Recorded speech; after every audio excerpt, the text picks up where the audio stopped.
Parvati madam ಅವ್ರದ್ದು ಮತ್ತು ನಗರಾಭಿವೃದ್ಧಿ ಸಚಿವರಾದಂಥ ಬೈರತಿ ಸುರೇಶ್ ಅವರಿಗೆ ಇಬ್ಬರಿಗೂ ನೀಡಿದಂಥ ನೋಟಿಸನ್ನು ರದ್ದು ಮಾಡ್ತಾ ಭಾಳ ಸ್ಪಷ್ಟವಾಗಿ ಏನನ್ನು ಉಲ್ಲೇಖ ಮಾಡಿತ್ತು ಅಂತ ಹೇಳಿದ್ರೆ, ಇಲ್ಲಿ ಯಾವ ಕಾರಣಕ್ಕೂ ಕೂಡ ಅಪರಾಧ ಆಗಿಲ್ಲ ಅಂದರೆ ಪ್ರೊಸೀಡ್ಸ್ ಆಫ್ ಕ್ರೈಮ್ ಇಲ್ಲ, ಅದರಿಂದ PMLA ಆ್ಯಕ್ಟ್ ಬರೋದಿಲ್ಲ ಅಂತ ಹೇಳುವಂಥದ್ದನ್ನು ಉಲ್ಲೇಖ ಮಾಡಿ ನೋಟಿಸನ್ನೇ ರದ್ದು ಮಾಡಿತ್ತು.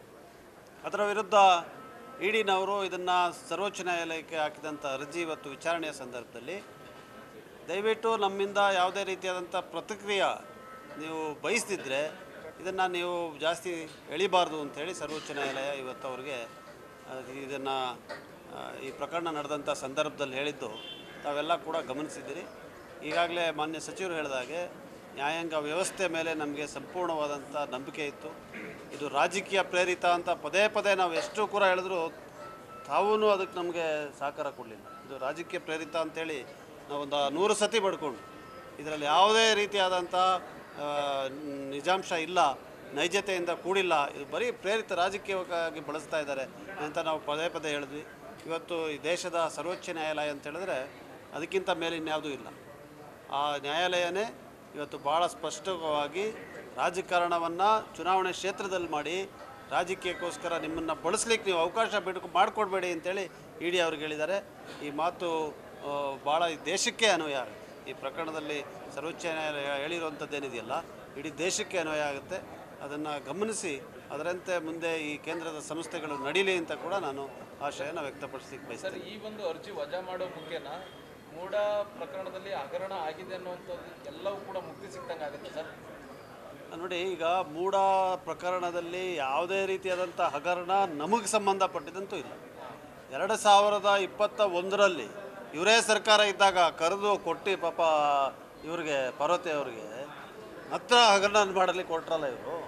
ಇದು ಇವತ್ತು ಬಯಲಾಗಿದೆ. ಏನಾರ ನೈಜತೆ ಇದ್ದರೆ ಅವ್ರಿಗೆ ಏನಾರ ಒಂದು ಸ್ವಲ್ಪದಾರು ನೈತಿಕತೆ ಇದ್ದರೆ ದಯವಿಟ್ಟು ಇದ್ರ ಬಗ್ಗೆ ಮಾತಾಡೋದನ್ನಾರು ನಿಲ್ಲಿಸಿ ಅಂತ ನಾನು BJP ಅವ್ರಿಗೆ ಹೇಳಿ ಬಯಸ್ತೀನಿ. ಮತ್ತು 2021ರಲ್ಲಿ ಬೈರತಿ ಸುರೇಶ್ ಮಂತ್ರಿ ಆಗಿದ್ರ? ಅವ್ರು ಮಂತ್ರಿ ಆಗಿದ್ದು 2023ರ ಚುನಾವಣೆಯ ನಂತರ ಅಲ್ಲ. ಅವ್ರಿಗೂ ಈ ಪ್ರಕರಣಕ್ಕೇನು ಸಂಬಂಧನೇ ಇಲ್ಲ. ಅವ್ರನ್ನ ಈ ಪ್ರಕರಣ ಕೇಳಿದ್ರು.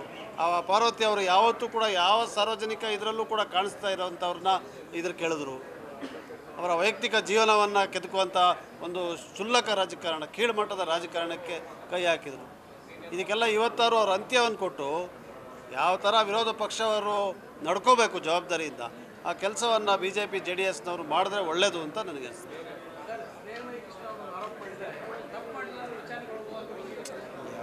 ನೋಡಿ, ಕಾನೂನು ಅನ್ನೋದು ಇದೆಯಲ್ಲ, ಕಾನೂನಿನಲ್ಲಿ ಕಾರ್ಯವ್ಯಾಪ್ತಿಗೆ ಮಾತ್ರ ಒಳಪಡಬೇಕಾಗ್ತದೆ ನಾವು.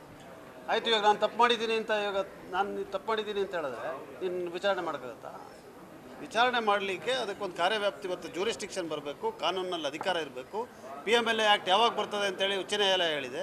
ಅದು ಬರೋದಿಲ್ಲ. ಈ ಪ್ರಕರಣದಲ್ಲಿ PMLA ಆ್ಯಕ್ಟ್ ಬರೋದಿಲ್ಲ. ಅದು ಭಾಳ ಮುಖ್ಯವಾಗಿ ಬೈರತಿ ಸುರೇಶ್ ಅವರು ಮಂತ್ರಿಯೇ ಇಲ್ಲ, ಸಂಬಂಧನೇ ಇಲ್ಲ ಅಂತ ಹೇಳುವಂಥ ವಿಚಾರ ಹೇಳಿದ್ದಾರೆ.